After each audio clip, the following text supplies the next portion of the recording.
Hello friends, welcome to online classes. मेरा नाम है रजत अग्रहरी। ये हम लोग की जो एमपी स्पेशल क्लास चल रही है, जिसमें हम लोग मध्य प्रदेश के बारे में सब कुछ सीख रहे हैं। कल की क्लास में हम लोगों ने मध्य प्रदेश के बारे में एक जनरल इंट्रोडक्शन देखा था। आज की क्लास में हम लोग देखेंगे मध्य प्रदेश के बारे में कुछ आगे की चीजें, कि मध्य प्रदेश राज्य का गठन कैसे हुआ। अगर आज की डेट में हम 52 जिले देख रहे हैं, तो यह मध्य प्रदेश के राज्य में 52 जिले आए कैसे, कैसे बने। 1947 की स्थिति क्या थी, फिर बाद में 1950 की स्थिति क्या थी, 1956 में जो पहली बार राज्य पुनर्गठन हुआ, ढंग से राज्य पुनर्गठन अधिनियम आया, उसके बाद मध्य प्रदेश की स्थिति क्या थी। फिर छत्तीसगढ़ का जब मध्य प्रदेश से बंटवारा हुआ, छत्तीसगढ़ अलग हो गया, तब मध्य प्रदेश के राज्यों की संख्या कितनी थी, और फिर ऐसे बढ़ते बढ़ते या घटते घटते 52 तक कैसे पहुंचे। यह सब चीजें आज की क्लास में हम लोग देखेंगे।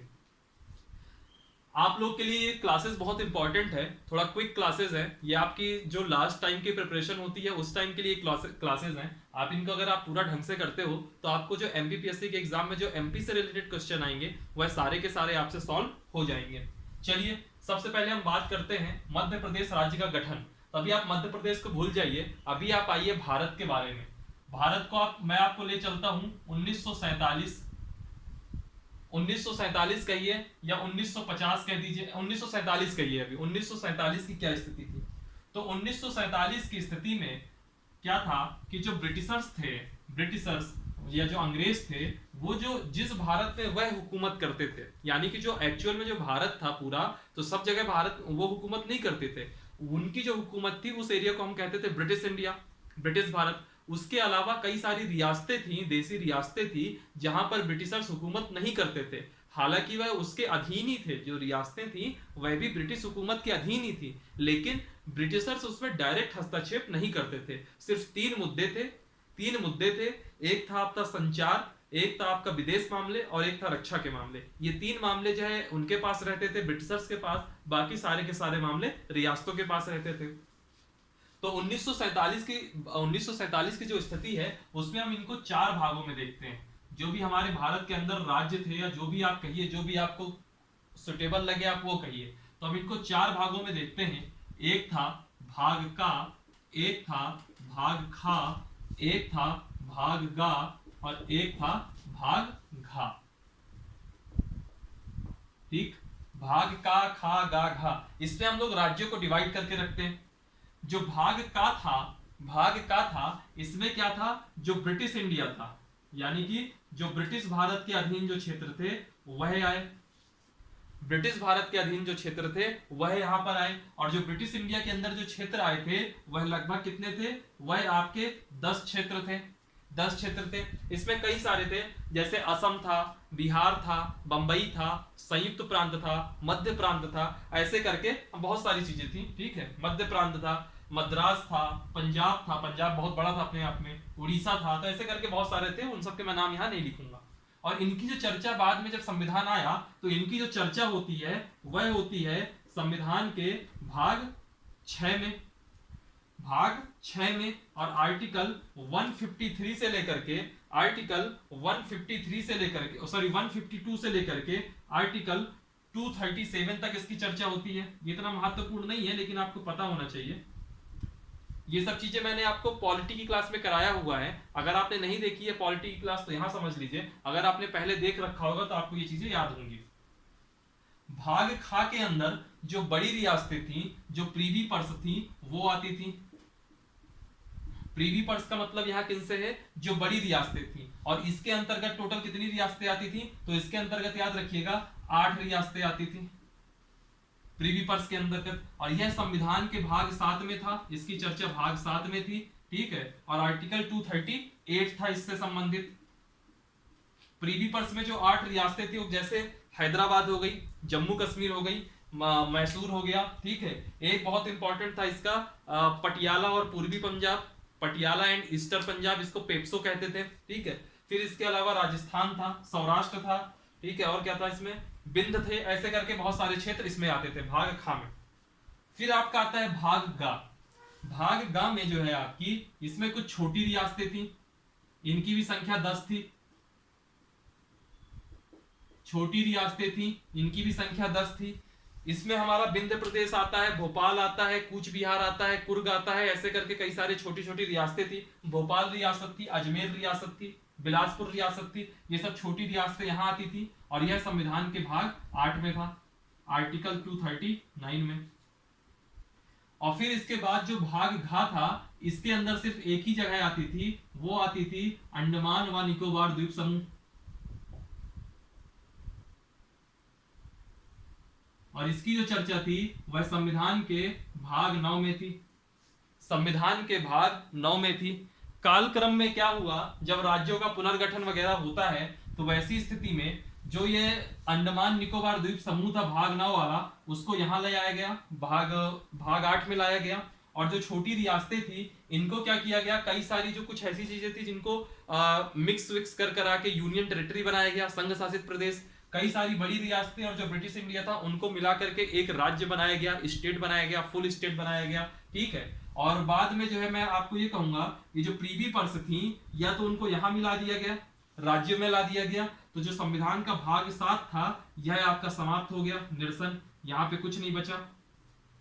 सिमिलरली जो ये छोटी रियासतें थी आज की वर्तमान में देखेंगे, आज के टाइम में देखेंगे तो यह यूनियन टेरिटरी है, संघ शासित राज्य है। अंडमान निकोबार द्वीप समूह भी संघ शासित राज्य है, ये भाग 8 में आ गया। तो ये जो भाग 9 था यह भी खाली हो गया, निरसन। ना फिर भाग 9 में कुछ था, ना ही भाग 7 में कुछ था। हालांकि बाद में जब 73वां संविधान संशोधन होता है, 73वां और 74वां संविधान संशोधन होता है 1992 में, उसके बाद फिर भाग 9 में पंचायती राज जोड़ दिया गया, वो एक अलग बात है। तब तक ये भाग 9 पूरा आपका निरसन था, यानी कि खाली पड़ा हुआ था। बहरहाल हमें किसकी बात करनी है, हमको पढ़ना है अपने मध्य प्रदेश को। तो हमको यह देखना है कि जो हमारा ये मध्य प्रदेश है, तो यह मध्य प्रदेश में पार्ट ए से कौन कौन से हिस्से आ रहे थे, ये पार्ट बी से कौन कौन से हिस्से आ रहे थे, ये पार्ट सी से कौन कौन से हिस्से आ रहे थे, और इस पार्ट डी का तो कोई हिस्सा नहीं आएगा क्योंकि अंडमान निकोबार बस की बात थी, तो वहां कोई हिस्सा आएगा ही नहीं। पार्ट ए का मतलब हमारा जो ब्रिटिश इंडिया का कौन सा हिस्सा था, तो हम देखेंगे मध्य प्रदेश में जो पार्ट ए से जो हिस्सा आया था वो आया था सीपी, सेंट्रल प्रोविंस, सीपी। और एक दूसरा हिस्सा जो आया था वो आया था बरार, सीपी व बरार, ठीक है। और इसमें जो वर्तमान के अगर क्षेत्रों की मैं बात करूं तो जैसे वर्तमान का जो बघेलखंड है वो यही सीपी और बरार के अंतर्गत आया करता था, बघेलखंड। और साथ में जो वर्तमान छत्तीसगढ़ है उसका भी बड़ा हिस्सा वह पूरा का पूरा इसी सीपी व बरार के क्षेत्र में आया करता था।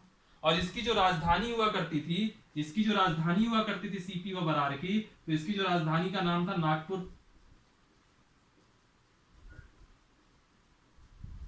राजधानी का क्या नाम था, नागपुर। बात आती है पार्ट 2 की, जो पार्ट बी है। पार्ट बी में कौन कौन सा क्षेत्र आता था, तो जो आज की डेट में जो हमारा मध्य प्रदेश है उसका जो पश्चिमी इलाका है, वो दरअसल पार्ट बी का ही हिस्सा है, यानी कि वर्तमान पश्चिमी मध्य प्रदेश। और उस समय इसकी जो है 2 राजधानियां हुआ करती थी, 6-6 महीने के लिए बनाई जाती थी 2 राजधानी। एक राजधानी थी इंदौर और दूसरी राजधानी थी ग्वालियर, इंदौर और ग्वालियर। और जो पार्ट सी का हिस्सा था उसमें आता था हमारा विंध्य प्रदेश, और इस विंध्य प्रदेश की राजधानी हुआ करती थी रीवा, ठीक है। और बाद में ये तीनों के तीनों पार्ट कहां आ गए, इस एमपी यानी कि मध्य प्रदेश में आ गए, ठीक।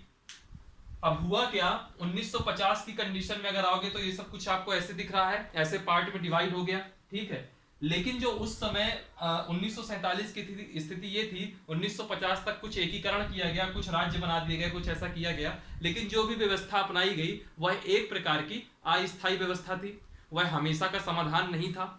और जो दक्षिण के राज्य थे, इसका आप स्क्रीनशॉट ले लीजिएगा, इसमें भी इंपॉर्टेंट क्या है वह देख लीजिए। सीपी और बरार की राजधानी नागपुर इंपॉर्टेंट है, वर्तमान पश्चिमी मध्य प्रदेश की 2 राजधानियां इंदौर और ग्वालियर इंपॉर्टेंट है, इसके बाद विंध्य प्रदेश की राजधानी रीवा इंपॉर्टेंट है। ये आपका बहुत इंपॉर्टेंट है, बाकी सब चीजें आप भूल जाएंगे तो भी चल जाएगा, ठीक। तो हुआ क्या, इसके बाद जो हमने ये राज्यों के पुनर्गठन की व्यवस्था देखी थी अभी तक, यह एक प्रकार की अस्थायी व्यवस्था थी, यह कोई स्थायी समाधान नहीं था।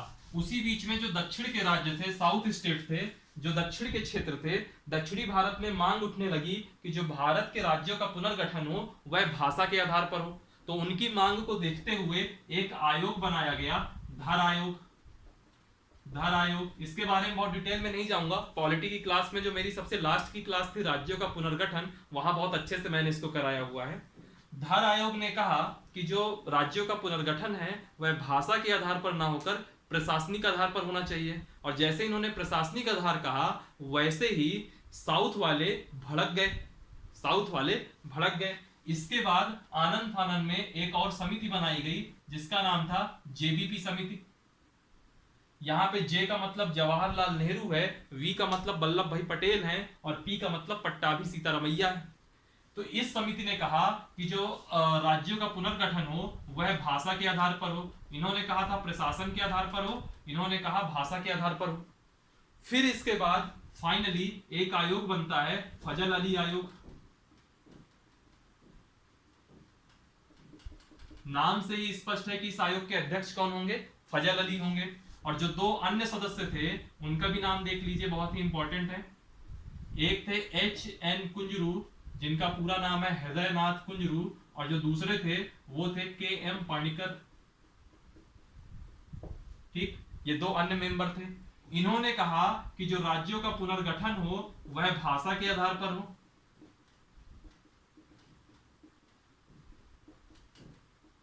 जो राज्यों का पुनर्गठन हो वह भाषा के आधार पर हो, ऐसा इन्होंने भी कहा। लेकिन इन्होंने क्या कहा कि जो एक राज्य हो और एक भाषा हो, यानी कि हर भाषा के आधार पर एक राज्य बना दिया जाए, इस सिद्धांत को इन्होंने नहीं स्वीकारा। एक राज्य एक भाषा को इन्होंने नकार दिया या मना कर दिया। ठीक, फिर इनका जो उसी समय क्या हुआ था कि तेलुगु भाषी जो थे, जो तेलुगु भाषी क्षेत्र थे, वहां पे बहुत तेजी से आंदोलन चल रहा था। तो एक व्यक्ति था जो 56 दिन तक भूख हड़ताल किया, उसका नाम था श्री रामुलु पट्टी। ठीक है, पोट्टी श्री रामुलु ये नाम था उनका, पोट्टी श्री रामुलु। और उन्होंने जो है उनकी मृत्यु हो गई। 56 दिन तक जब वो भूखे रहेंगे तो बनी सी बात है भाई, मृत्यु तो हो ही जाएगी। उनकी मृत्यु हो गई, लेकिन उनकी मृत्यु की वजह से भारत सरकार के ऊपर बहुत ज्यादा प्रेशर पड़ा और इनको मजबूरी में पहला तेलुगु राज्य, पहला तेलुगु भाषियों के लिए पहला भाषा के आधार पर पहला राज्य कौन बनाना पड़ गया, आंध्र प्रदेश। अक्सर एग्जाम में पूछ लेता है कि भाषा के आधार पर बनने वाला प्रथम राज्य कौन था, तो भाषा के आधार पर जो पहला स्टेट बना उसका नाम था आंध्र प्रदेश। ये 1953 की बात है। ठीक है, आंध्र प्रदेश बन जाता है। यह तेलुगु भाषा वालों के लिए था। बाद में क्या हुआ, जो फजल अली आयोग की अनुशंसाएं थी, इन सब के आधार पर एक राज्य पुनर्गठन राज्य पुनर्गठन अधिनियम आया, स्टेट रीऑर्गेनाइजेशन एक्ट आया। ये कब आया था, 1956 में। और इसी समय 7वां संविधान संशोधन किया गया, 7वां संविधान संशोधन किया गया 1956 में। ठीक, और इस राज्य पुनर्गठन अधिनियम के बाद हमारे भारत देश में 14 राज्य बने और 6 यूनियन टेरिटरी बनी। 14 राज्य बने पूर्ण राज्य और 6 संघ शासित प्रदेश बने। इन संघ शासित प्रदेशों से हमें मतलब नहीं है, इन 14 राज्यों में हमको 13 राज्यों से मतलब नहीं है। हमको अपने 1 नवंबर 1956 में आए हुए हमको हमारे मध्य प्रदेश से मतलब है। 1 नवंबर 1956 को जो हमारा मध्य प्रदेश बना, उस समय जिस समय यह बना हुआ था, उस समय इसके पास कुल कितने जिले थे यह देख लीजिए। तो उस समय इनके पास कुल 43 जिले थे। उस समय मध्य प्रदेश के पास कुल 43 जिले थे। लेकिन हुआ क्या, जब ये राज्य पुनर्गठन हुआ होगा तो 1 नवंबर 1956 के पहले जो मध्य प्रदेश का इलाका रहा होगा, उसमें से कुछ क्षेत्र किसी और क्षेत्र को दिए गए होंगे और कहीं बाहर से कुछ क्षेत्र यहां शामिल किए गए होंगे। तो उनको देख लीजिए कि जो पुनर्गठन हुआ, इस पुनर्गठन की वजह से मध्य प्रदेश में क्या प्रभाव पड़ा, इसका आप लोग स्क्रीनशॉट ले लीजिएगा।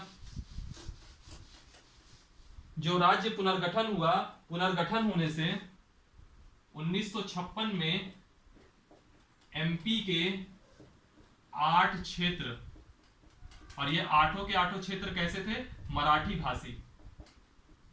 तो जो एमपी के, मध्य प्रदेश के 8 क्षेत्र थे जो कि मराठी भाषी थे, ये कहां चले गए? ये महाराष्ट्र के पास चले गए, महाराष्ट्र को दे दिया गया। इन 8 क्षेत्रों की अगर मैं बात करूं तो इनके नाम देख लीजिए। पहला नाम है अकोला, दूसरा नाम है अमरावती, तीसरा नाम है चांडा। अकोला, अमरावती, चांडा, भंडारा, यवतमाल,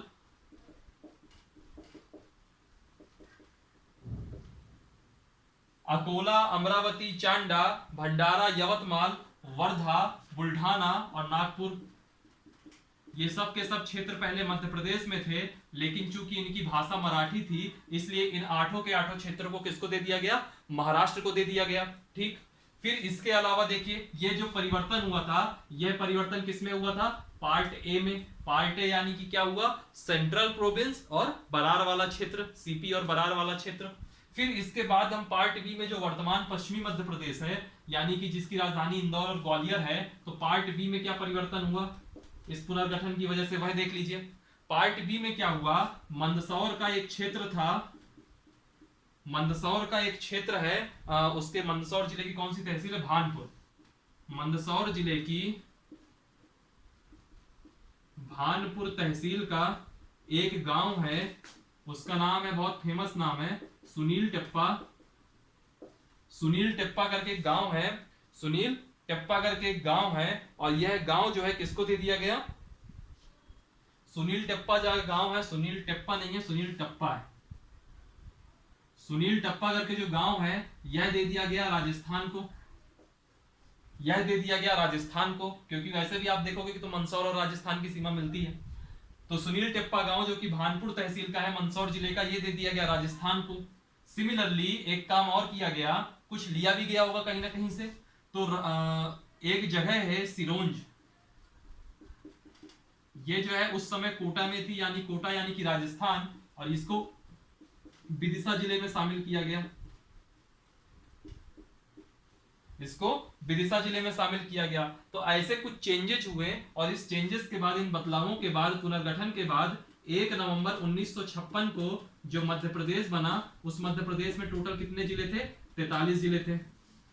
उस मध्य प्रदेश में 43 जिले थे। तो सबसे पहले हम लोग पूरा इसकी चक्कर देखेंगे, इसका पूरा परिक्रमा देखेंगे कि 43 जिले से लेकर के 2000 तक, सन 2000 तक मध्य प्रदेश में कितने जिले बने। फिर उसके बाद मध्य प्रदेश में जब छत्तीसगढ़ अलग हुआ तो कितने जिले बचे, और उसके बाद अभी तक 52 कैसे बने, पूरी प्रोसेस को भी हम समझते हैं। अभी आप लोग इतना याद रखिए, 1 नवंबर 1956 को कितने जिले हैं? 43 जिले। 1 नवंबर 1956 को कितने जिले हैं? 43 जिले। इसके बाद में 1972 को, कुछ लोग इसको 26 जनवरी भी कहते हैं, कुछ लोग 26 नवंबर भी कहते हैं। 1972 को 2 जिले बनते हैं, 2 जिले बनते हैं। इन 2 जिले में से एक का नाम है भोपाल, और दूसरे जिले का नाम है राजनांदगांव। तो जो राजनांदगांव है यह दुर्ग जिले से काट करके बनाया जाता है, और जो भोपाल है यह आपका सीहोर से अलग करके बनाया जाता है। ठीक, तो अब 43 थे, अब कितने हो गए आपके? 45 जिले हो गए। 43 थे, अब 2 जिले और जुड़ गए तो 45 जिले बन गए। फिर इसके बाद में 1983 की बात है।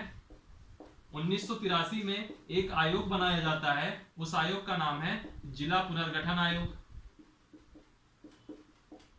एक आयोग बनाया जाता है जिला पुनर्गठन आयोग, और इसकी जो अध्यक्षता करते हैं उनका नाम है बी.आर. दुबे। बी.आर. दुबे की अध्यक्षता में एक जिला पुनर्गठन आयोग बनाया गया, और इनकी सिफारिशों के आधार पर 25 मई 1988 को 10 जिले बनाए गए। 25 मई 1988 को 10 जिले बनाए गए। इन 10 जिलों में जो 6 जिले थे वह आपके छत्तीसगढ़ में हैं, जो 6 जिले हैं वह आपके छत्तीसगढ़ में हैं, और जो 4 जिले हैं वह आपके मध्य प्रदेश में थे। तो इन 4 जिलों का नाम आप देख लीजिए। पहला है आपका बड़वानी, पहला जिला आपका बना बड़वानी, और जो बड़वानी बना ये आपका खरगोन से अलग होकर के बना था।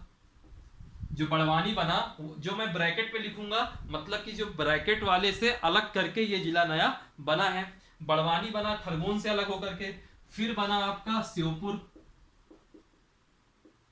श्योपुर जो है मुरैना से अलग होकर के बना था, फिर इसके बाद बना कटनी, कटनी आपका जबलपुर से अलग होकर के बना था, और कटनी के अलावा एक लास्ट जिला बना डिंडोरी, डिंडोरी आपका मंडला से अलग होकर के बना था, और 6 जिले छत्तीसगढ़ में बने, यानी कि पहले 45 थे, फिर 10 जिले और बन गए, तो अब कितने जिले हो गए? 55 जिले हो गए, 55 जिले हो गए। फिर इसके बाद में मैं एरो बनाते जा रहा हूं ताकि जो अगला डेवलपमेंट क्या हो रहा है। इसके बाद में एक समिति बनी, सिंहदेव समिति, 43 डिस्ट्रिक्ट थे 1 नवंबर 1956 में, 2 जिले बने भोपाल और राजनांदगांव, अब 45 हो गए।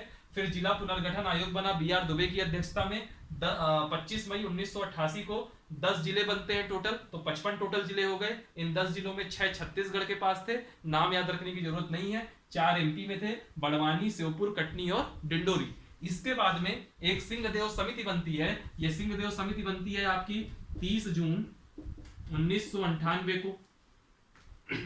सिंहदेव समिति बनती है 30 जून 1998 को, और ये 30 जून 1998 को ये जो है सिफारिश करती है 6 जिले बनाने की, 6 जिले बनाने की ये समिति बात करती है। तो जो 6 जिले बनते हैं इनमें से 3 जिले चले जाते हैं छत्तीसगढ़ को, और जो 3 जिले जाते हैं एमपी को, उनकी हम बात कर लेते हैं। जो 3 जिले एमपी के पास जाते हैं उनकी हम बात कर लेते हैं। तो पहला जिला बनता है हरदा, दूसरा बनता है उमरिया, और तीसरा बनता है आपका नीमच। पहला जिला बनता है आपका हरदा, दूसरा बनता है उमरिया, तीसरा बनता है नीमच। जो हरदा बनता है यह आपका होशंगाबाद से अलग होकर के बनता है, जो उमरिया बनता है यह शहडोल से अलग होकर के बनता है, जो उमरिया बनता है यह शहडोल से अलग होकर के बनता है, और जो नीमच बनता है यह आपका मंदसौर से अलग होकर के बनता है। ठीक, तो आप कितने जिले हो गए? 55 ये थे और 6 ये मिल गए, यानी कि टोटल जिले कितने हो गए? 61। टोटल जिले कितने हो गए? 61। ठीक है, फिर इसके बाद 61 जिले हो गए। अब इसको मैं मिटाता हूं, यहां तक का एक स्टेप हो गया। अब हम सीधे अब 2000 में आएंगे। ठीक है, 61 जिले आपने बना दिए, इसका स्क्रीनशॉट ले लीजिएगा। ये चीजें आपको याद रखनी पड़ेंगी, ना तारीखें ना भी याद रहे कोई दिक्कत नहीं है, लेकिन समितियों का नाम याद रखना चाहिए। समितियों के साथ साथ कौन कौन से जिले कैसे बनते जा रहे हैं ये आपको पता होना चाहिए। फिर इसके बाद एक समय आता है 1 नवंबर 2000 का, जहां पे हमारा स्टेट का विभाजन होता है। एक पार्ट बनता है छत्तीसगढ़ और एक पार्ट बनता है मध्य प्रदेश। और अभी की स्थिति में हमारे पास टोटल डिस्ट्रिक्ट कितने हैं? 61। पहले 43 थे, फिर 2 बने तो 45 हो गए, फिर 10 बने तो 55 हो गए, फिर 6 बने तो 61 हो गए, है ना? ऐसे हो गया क्या है? हाँ, 6 बने 61 हो गया। अब 61 जो जिले बने छत्तीसगढ़ और मध्य प्रदेश में, तो 61 जिले बांटे जाएंगे। छत्तीसगढ़ को कुछ जिले दिए जाएंगे, मध्य प्रदेश को कुछ जिले दिए जाएंगे।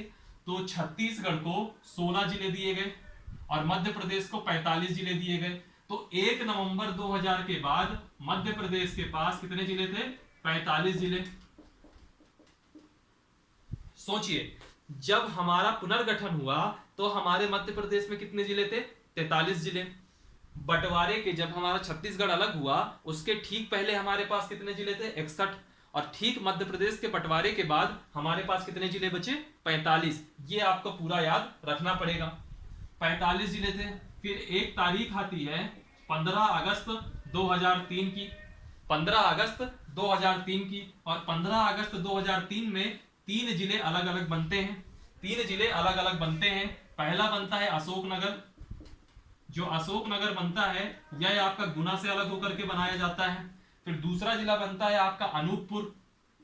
दूसरा जिला बनता है आपका अनूपपुर, और अनूपपुर आपका शहडोल से अलग होकर के बनता है। शहडोल से अब 2 जिले अलग होकर बन चुके हैं, पहले उमरिया बना और अभी अनूपपुर बन रहा है। और इसके बाद आता है आपका बुरहानपुर, और बुरहानपुर आपका खंडवा से अलग होकर के बनता है।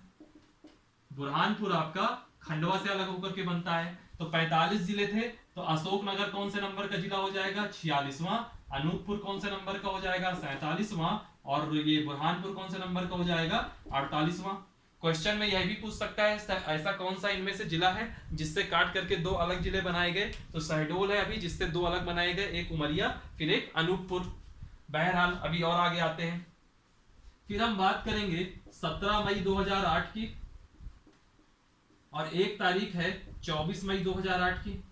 विद इन 1 वीक कुछ काम हुआ यहाँ पे। क्या डेवलपमेंट होता है भाई देखिए, झाबुआ से एक क्षेत्र को अलग किया जाता है और उस क्षेत्र को नया नाम दिया जाता है अलीराजपुर, जो कि आपके मध्य प्रदेश का 49वें नंबर का जिला होता है। अलीराजपुर किससे अलग हुआ? झाबुआ से। तो अलीराजपुर किस नंबर का जिला बन गया? 49वां। और अलीराजपुर के अलग होने के बाद एक और जिला बनता है सिंगरौली, एक हफ्ते बाद सिंगरौली जिला बनता है। और सिंगरौली जो अलग होता है यह सीधी से अलग होकर के बनता है और यह आपका 50वें नंबर का जिला कहलाता है। फिर इसके बाद 2013 की बात है, 16 अगस्त 2013, इसमें एक जिला और बनता है जो कि शाजापुर से अलग होकर के बनता है, जिसका आप लोगों ने नाम पिछली क्लास में भी पढ़ा था, सुना होगा एक दो बार, आगर मालवा। आगर मालवा आपका 51वां जिला बनता है जो कि शाजापुर से अलग होकर के बनता है। ठीक, शाजापुर से अलग होकर के बनता है आगर मालवा जो कि 51वां जिला था। और फिर इसके बाद शायद जगह कम होगी, इसका आप स्क्रीनशॉट ले लीजिए, मैं थोड़ा ऊपर लिख देता हूं। ठीक, मैं यहां लिख देता हूं। इसके बाद 1 अक्टूबर 2018, गांधी जी की जयंती के एक दिन पहले 1 अक्टूबर 2018 यहां पे एक 52वां जिला बनता है। उस 52वें जिले का नाम होता है निवाड़ी।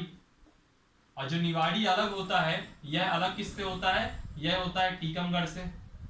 निवाड़ी अलग होता है टीकमगढ़ से और ये किस नंबर का जिला होता है? 52वां। और हमारे यहाँ टोटल जिले कितने हैं?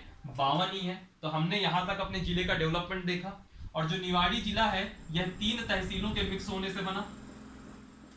3 तहसीलें थी, कौन कौन सी थी? एक थी पृथ्वीपुर, ये याद ही रहेगी, पृथ्वीपुर बस आपको याद कर लीजिए, बाकी दो नाम याद रहेंगे। एक पृथ्वीपुर हो गई, दूसरी खुद निवाड़ी हो गया, और तीसरा आपका हो गया ओरछा। तो ये जो 3 जो है आपकी तहसीलें थी जो मिक्स होकर के एक जिला बनती हैं, उस जिले का नाम है निवाड़ी। तो देखिए जरा, 1 नवंबर 1956 हम टोटल 43 जिले थे मध्य प्रदेश के बाद। फिर बाद में आकर के 2 जिले और बनते हैं, राजनांदगांव और भोपाल, तब हम कितने हो जाते हैं? 43 2 45। फिर इसके बाद एक समिति बनती है जिला पुनर्गठन, जो कि दुबे जी की अध्यक्षता में बनती है, BR दुबे की अध्यक्षता में। उन्होंने 10 जिले बनाने की अनुशंसा करी, जिसमें से 6 चले गए आपके छत्तीसगढ़ के पास, और जो 4 थे वो हमारे पास रह गए। उन चारों की हमने बात करी वहां पे। ठीक है, उन चारों की हमने बात करी, क्या क्या नाम था उनका? एक था बड़वानी, एक था श्योपुर, एक था आपका कटनी और एक था आपका डिंडोरी। तो अभी कितने हो गए? पहले थे 43, फिर 2 जुड़े 45, फिर 10 जुड़ गए आपके 55। इसके बाद फिर सिंहदेव समिति बनती है। सिंहदेव समिति ने 6 जिले बनाने की अनुशंसा करी और 6 जिले और बनते हैं, तो 55 से बढ़ के हम कितने हो गए? 61। हमारे एमपी में कितने बनते हैं उस समय? 3 जिले बनते हैं। हमारे एमपी में उस समय 3 जिले बनते हैं। ठीक है, फिर इसके बाद 61 जिले बन गए। और कौन कौन से जिला बनता है? एक होशंगाबाद से अलग होकर के बनता है हरदा। फिर उसके बाद और कौन सा बनता है? एक बनता है आपका अनूपपुर, और एक लास्ट बनता है आपका सॉरी अनूपपुर कह रहा हूं, उमरिया बनता है, उमरिया बनता है, और एक लास्ट बनता है आपका नीमच, मंदसौर से अलग होकर के। ठीक, तो वैसी स्थिति में हमारे पास कितने जिले बचे? 61। फिर जब 2000 में बंटवारा होता है तो 16 जिले छत्तीसगढ़ के पास चले जाते हैं, 45 हमारे पास बचते हैं। 45 के बाद फिर ये 3 जिले 2003 में बनते हैं, अशोकनगर, अनूपपुर और बुरहानपुर। ये 46वां, 47वां और 48वां जिला होता है। फिर इसके बाद में 17 मई 2008 और 24 मई 2008 को 2 जिले बनते हैं। पहले अलीराजपुर बनता है, तो ये 49वां जिला है। फिर सिंगरौली बनता है, ये 50वां जिला है। फिर 2013 में एक जिला बनता है आगर मालवा, शाजापुर से अलग होकर के, यह आपका 51वां जिला होता है। फिर 1 अक्टूबर 2018 को निवाड़ी बनता है, टीकमगढ़ से अलग होकर के। यह 3 तहसीलों का जो है मिक्सअप है, एक पृथ्वीपुर, एक निवाड़ी और ये ओरछा। ये आपका अंतिम और 52वां जिला है। और एक चीज याद रखिएगा, कमलनाथ जी कुछ दिन के लिए मुख्यमंत्री बन गए थे, तो कमलनाथ जी ने 3 जिलों की मतलब ऐसा कहा था, उन्होंने घोषणा कहा था, अनाउंस किया था कि 3 जिले बनाएंगे। कौन कौन सा? एक मैहर बनाएंगे सतना से अलग करके, एक मैहर बनाएंगे सतना से अलग करके, एक आपका चाचौड़ा बनाएंगे गुना से अलग करके, और एक आपका नागदा बनाएंगे उज्जैन से अलग करके। अगर ये अलग हो जाते तो हमारे पास 55 जिले हो जाते, लेकिन ये अभी तक बने नहीं है। यह सिर्फ और सिर्फ इनकी घोषणा हुई थी, बने नहीं है। तो अभी हमारे पास टोटल कितने जिले हैं? 52 जिले हैं। तो यहाँ से हमारा जो स्टेट है, जितने भी हमारे टोटल स्टेट हैं, उनकी हम लोगों ने यहाँ से बात आपकी कर ली। ठीक है, हमारे कैसे मध्य प्रदेश में 52 जिले बनते हैं ये आप लोगों ने अच्छे से देख लिया। ठीक, इसका आप लोग स्क्रीनशॉट ले लीजिएगा। अब चूंकि जिलों की बात हुई है तो लगे हाथ एक संभाग की भी बात कर ली जाए, क्योंकि संभाग वाला टॉपिक भी हो जाएगा तो सही रहेगा। ठीक है, तो अगर मैं आज की बात करूं तो हमारे मध्य प्रदेश में आज जो टोटल संभाग हैं उनकी संख्या है 10। ये मैंने पिछली क्लास में भी आपको बताया था। मैं बात करता हूं आपकी 1 नवंबर 2000 की। मैं बात करता हूं आपकी 1 नवंबर 2000 की, जब बंटवारा होता है उस समय हमारे पास टोटल 12 संभाग थे। 12 संभाग में जो 3 संभाग हैं वह छत्तीसगढ़ के पास चले गए और जो 9 संभाग हैं वह एमपी के पास आ गए। यानी कि अगर मैं 1 नवंबर 2000 की बात करूं तो एमपी के पास कितने संभाग थे? 9 संभाग थे। एमपी के पास 9 संभाग थे। फिर 14 जून 2008 को एक नया संभाग बनाया गया। उस नए संभाग का नाम था शहडोल संभाग। एक नया संभाग बनाया गया, उस संभाग का नाम था शहडोल संभाग। और ये किससे अलग करके बनाया गया? तो यह रीवा संभाग से अलग करके बनाया गया। रीवा से अलग करके बनाया गया। तो ये आपका जो शहडोल संभाग था यह कितने नंबर का हो गया? 10वां। तो अभी हमारे पास टोटल कितने संभाग हैं? 10 संभाग हैं। सन 2008 में एक संभाग था आपका होशंगाबाद। होशंगाबाद संभाग का नाम बदलकर नर्मदापुरम कर दिया गया। और अभी हाल ही में शिवराज सिंह चौहान जी ने घोषणा की है कि होशंगाबाद जिले का भी नाम बदल करके हम नर्मदापुरम करने जा रहे हैं। तो इसका नाम बदल करके क्या कर दिया गया? नर्मदापुरम संभाग। ठीक, तो संभाग से रिलेटेड कुछ इतने ही फैक्ट्स थे। पहले जो है हमारे पास 12 संभाग थे, 3 छत्तीसगढ़ के पास चले गए, तो टोटल 9 बचे। 9 में से जो है 9 में से फिर बाद में 14 जून 2008 में शहडोल संभाग रीवा से अलग करके बनाया गया, तो हमारा ये 10वां संभाग कहलाया। फिर 2008 में होशंगाबाद का नाम बदल करके नर्मदापुरम संभाग कर दिया गया। ठीक है, ऐसा करके कुछ स्थिति बनी। एक 11वां संभाग, जैसे कमलनाथ जी कुछ समय के लिए आए थे तो उन्होंने घोषणा की थी कि छिंदवाड़ा को हम एक अलग संभाग बनाएंगे। हालांकि वह घोषणा है वो कभी बन नहीं पाया। ठीक है, चलिए अब चूंकि अब कर रहे हैं तो एक चीज और देख लीजिए। जैसे एक संभाग है आपका चंबल, एक संभाग है आपका चंबल संभाग, और चंबल संभाग में टोटल 3 जिले हैं। टोटल 3 जिले हैं। उन जिलों का नाम है श्योपुर, मुरैना, भिंड। चंबल संभाग में 3 जिले हैं, श्योपुर, मुरैना और भिंड। फिर इसके बाद हम बात करते हैं ग्वालियर संभाग की। ग्वालियर संभाग में टोटल 5 जिले हैं। कौन कौन सा आएगा? एक तो खुद ग्वालियर हो गया, ग्वालियर के बाद शिवपुरी हो गया, शिवपुरी के बाद हो गया दतिया, दतिया के बाद हो गया अशोकनगर। ठीक, ग्वालियर, शिवपुरी, दतिया, अशोकनगर, 4 ही हुए क्या? एक 5वां हो गया आपका गुना। तो ये 5 जो है आपके हो गए ग्वालियर संभाग के। फिर तीसरा संभाग है आपका सागर संभाग। सागर संभाग में टोटल 6 जिले हैं। कौन कौन सा देखिएगा? सागर, टीकमगढ़, निवाड़ी, छतरपुर। सागर, टीकमगढ़, निवाड़ी, छतरपुर और 2 जिले और बचते हैं, दमोह और पन्ना। दमोह और पन्ना। ठीक है, दमोह और पन्ना, ये टोटल आपके 3 हो गए संभाग, है ना। चलिए ऊपर का मिटा देता हूं, जल्दी जल्दी सारे संभाग अभी कर लेते हैं, नहीं तो फिर इस तरह में क्या होता है कि जो अभी थोड़ा सा टाइम बच रहा था 5-10 मिनट का, तो यहाँ इन्वेस्ट हो जाएगा। अदरवाइज इसके लिए फिर दूसरी क्लास में बताना पड़ता कि पूरा प्रशासनिक विभाजन तो यही करे ले रहे हैं।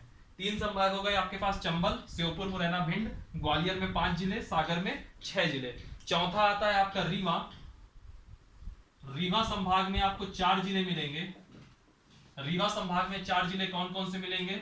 एक तो हो गया रीवा, दूसरा हो गया सतना, तीसरा हो गया सीधी, और एक चौथा हो गया सीधी से ही अलग बना राज्य सिंगरौली। राज्य कह रहा हूं, जिला। ठीक है, रीवा, सतना, सीधी, सिंगरौली। इसके बाद हम बात करेंगे शहडोल की। तो शहडोल संभाग में टोटल 3 जो है जिले हैं। कौन कौन से हैं? शहडोल है, शहडोल के बाद फिर उमरिया भी आएगा। उमरिया के अलावा यहाँ पे कौन होगा? अनूपपुर। शहडोल, उमरिया और अनूपपुर। फिर छठा संभाग है आपका जबलपुर, थोड़ा सा बड़ा संभाग है ये, यहाँ पे आपके 8 जिले आएंगे। छठा है आपका जबलपुर, इसमें 8 आएंगे। एक तो हो गया आपका जबलपुर, जबलपुर के बाद आएगा नरसिंहपुर, नरसिंहपुर के बाद आएगा कटनी, कटनी के बाद आएगा छिंदवाड़ा, छिंदवाड़ा के बाद आएगा आपका बालाघाट। ठीक, जबलपुर, नरसिंहपुर, कटनी, छिंदवाड़ा, बालाघाट। फिर आपका आएगा मंडला, मंडला के बाद आएगा नागपुर जाने में जो पड़ता है, क्या नाम है उसका? सिवनी। और मंडला से एक राज्य, एक जिला अलग हुआ था, क्या नाम है उसका? डिंडोरी। तो 2, 2, 4, 2, 6, 2, 8, 8 जिले ये हो गए। ठीक, ये इसका स्क्रीनशॉट आपने ले लिया होगा, इसको मैं मिटा दे रहा हूं।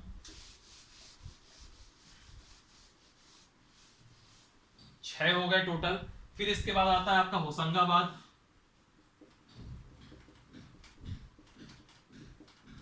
होशंगाबाद में 3 जिले आएंगे। सबसे पहले एक तो हो गया होशंगाबाद खुद, होशंगाबाद के बाद हो गया हरदा, होशंगाबाद हो गया, हरदा हो गया, और एक बचा है आपका बैतूल। तो 3 जो है यहाँ पे हो गया, होशंगाबाद, हरदा, बैतूल। फिर 8वां संभाग आएगा आपका इंदौर, और इंदौर संभाग में आपको टोटल 8 मिलेंगे। 8वें में कौन सा आएगा? इंदौर। इंदौर में टोटल आपको 8 जिले मिलेंगे। कौन कौन सा जिला मिलेगा? एक तो खुद इंदौर रहेगा, पहले और देख लीजिए, खंडवा, खरगोन, इंदौर, खंडवा, खरगोन, इंदौर, बुरहानपुर, बड़वानी, बुरहानपुर, बड़वानी, झाबुआ, अलीराजपुर, 2, 2, 4, 2, 6, 1, 7। एक अभी और रह गया, कौन सा रह गया? धार रह गया। ठीक, धार। खंडवा, खरगोन, इंदौर, बुरहानपुर, बड़वानी, झाबुआ, अलीराजपुर और धार। ठीक है, ये हो गए 8। बहुत लोग गलती कर देते हैं, देवास को इंदौर के साथ जोड़ देते हैं, तो देवास इंदौर में नहीं आएगा, बल्कि देवास जो है आपका उज्जैन संभाग में रहेगा। ठीक है, उज्जैन संभाग में टोटल डिस्ट्रिक्ट कितने हैं? 7 जिले हैं। उज्जैन, रतलाम, मंदसौर, नीमच, देवास। उज्जैन, रतलाम, मंदसौर, नीमच, देवास, शाजापुर, और शाजापुर के बाद आएगा आगर मालवा। ठीक, 9 हो गए संभाग। और लास्ट संभाग है आपका जो एक हमारे मध्य प्रदेश की राजधानी है, भोपाल संभाग। और भोपाल संभाग में टोटल कितने डिस्ट्रिक्ट आएंगे? वो आएंगे 5, सीहोर, भोपाल, राजगढ़, सीहोर, भोपाल, राजगढ़, रायसेन और विदिशा। तो ऐसे करके हम लोगों ने मध्य प्रदेश का पूरा पुनर्गठन देखा, 52 के 52 राज्य कैसे आए वह देखा, फिर 10 संभाग कैसे बने वह देखा, हर संभाग में कौन कौन से जिले आएंगे वो देख लिए। कल की क्लास में हम लोग मध्य प्रदेश की जनगणना समझेंगे, फिर उसके बाद हम लोग मध्य प्रदेश के भौतिक विभाजन में जाएंगे। उसमें हम लोग पहले चट्टानें देखेंगे मध्य प्रदेश की, उसके बाद फिर हम मध्य प्रदेश का भौतिक विभाजन देखेंगे। आज के लिए इतना ही रखते हैं। वीडियो को लाइक कीजिएगा, कमेंट कीजिएगा, और जो भी आपको कहीं डाउट लग रहा हो या कहीं कोई फैक्चुअल मिस्टेक हो गई हो तो आप उसको कमेंट बॉक्स में जाकर के बता सकते हैं। ठीक है, और आप प्लेलिस्ट में जाकर के अगर मेरे चैनल में जाएंगे तो वहाँ आपको पॉलिटी की प्लेलिस्ट अलग मिल जाएगी, जियोग्राफी की प्लेलिस्ट अलग मिल जाएगी, एमपी स्पेशल की प्लेलिस्ट अलग मिल जाएगी। बहरहाल वीडियो को लाइक कीजिए, कमेंट कीजिए, सब्सक्राइब कीजिए चैनल को, लिंक ज्यादा से ज्यादा लोगों के साथ शेयर कीजिए ताकि और भी आप लोगों के अलावा जितने साथी वगैरह हैं आपके वो भी इसको देख सकें। हंसते रहिए, पढ़ते रहिए। आज के लिए इतना ही करते हैं। Thank you for watching, thank you so much.